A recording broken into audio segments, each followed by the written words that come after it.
morning, class. I am Margie May Nausan, your teacher for today. And now, let us all stand and let us pray. In the name of the Father, the Son, the Holy Spirit. Amen. Amen. Sit down. Say present if your name is called, okay? Paulo. Bautista. Ramos. Very good. No one is absent. And now, how are you today? Yes, Marie? You're feeling good? Very good.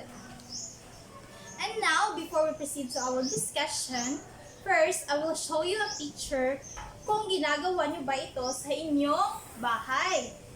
Kung meron ba kayong masasabi sa larawan na ito. At ang tinutukoy ko ay itong 7 ng larawan na ito.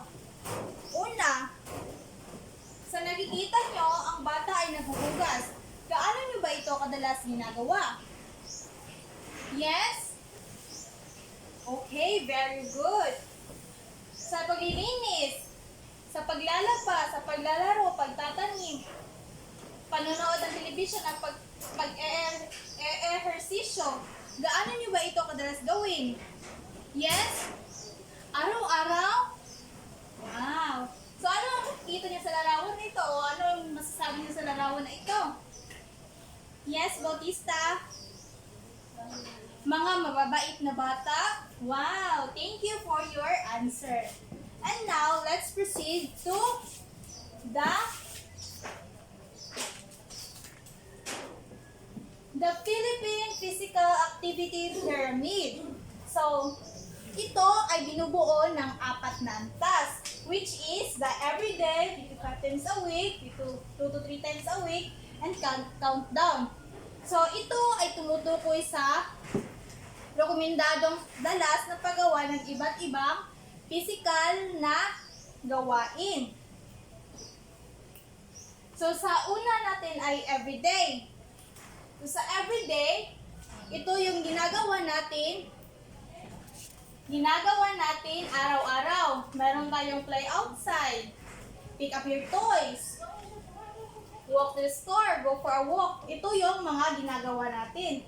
Sa 3 to 5 times a week naman, sa aerobic exercise, ito yung rollerblading, blading, swimming, running, biking, skateboard, range climbing, at sa recreational activities naman, ito yung volleyball, basketball, soccer, kickball, and relay races. So, ito yung dapat na 3 to 5 times a week na gagawin natin. At sa 2 to 3 times a week naman, meron tayong leisure and playtime, which is swimming, swinging, tumbling, and sa strength and flexibility naman, ito yung push-ups, pull-ups, martial arts, dancing, at rope climbing. Ito naman yung dapat 2 to 3 times a week na ginagawa natin. At sa countdown, ito yung mga ginagawa natin, TV watching. So, sa countdown ay dapat gagawin lang natin na once a week. Hindi yung araw-araw na gawain kasi hindi yung nakakabuti sa atin. Tulad na lamang ng TV watching, panonood ng video computer games, hindi pwede na sa umaga hindi pwede na sa umaga pa lang ay nagtanaw na mag-video tapos naadto na lang gabi nagtanaw hapon. Hindi yan pwede, hindi yung nakakabuti yan. At ngayon ay dumako tayo sa ibang lesson. So, what is physical fitness? So, pag sinabi nating physical fitness, ito ay ibig sabihin na ang kakayahan ng bawat tao na makagawa ng araw-araw ng gawain nang hindi kaagad napapagod at hindi nangangailangan ng karagdagang lakas sa oras ng pangangailangan, na nahahati ang physical fitness sa dalawa. At isa na rito ay ang health-related physical fitness. So, pag sinabi natin health-related physical fitness, it refers to the health of people. So, ibig sabihin, ito ay tumutukoy sa, yes? Very good.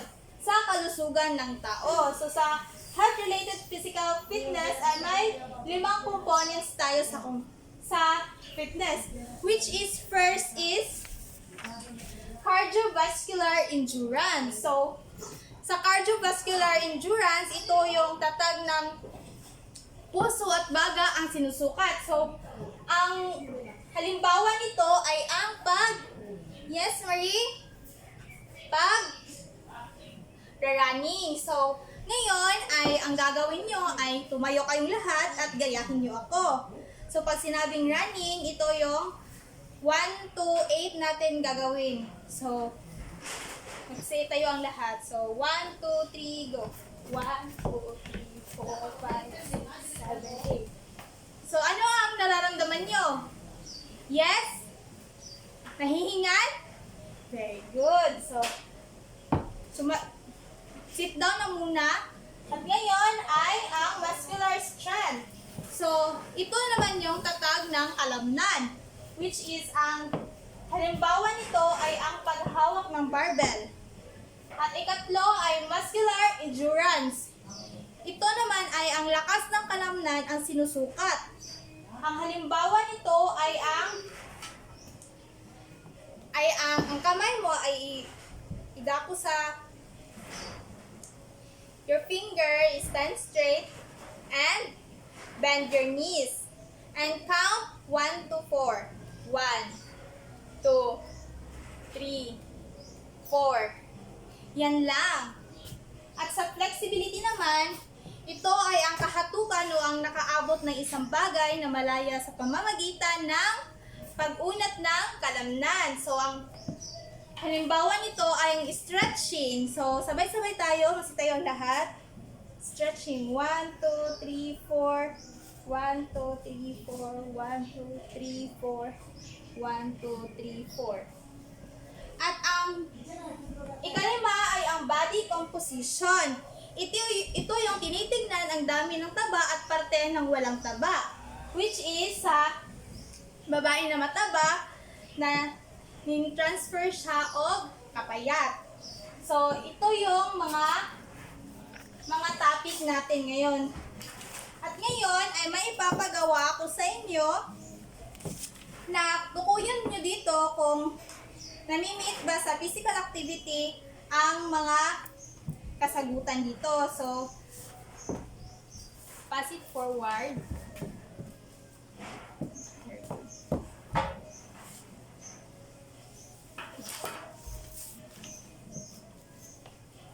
Now, so sit down. So, ngayon ay next week may exam tayo. So, dapat kayo ay mag-study ng mabuti para makasagot kayo sa exam na ito. So, let us all stand. So, lead the prayer. Miss Maricar. The Father, the Son, and the Holy Spirit. Amen. So, thank you class for listening. Sige. Class dismiss.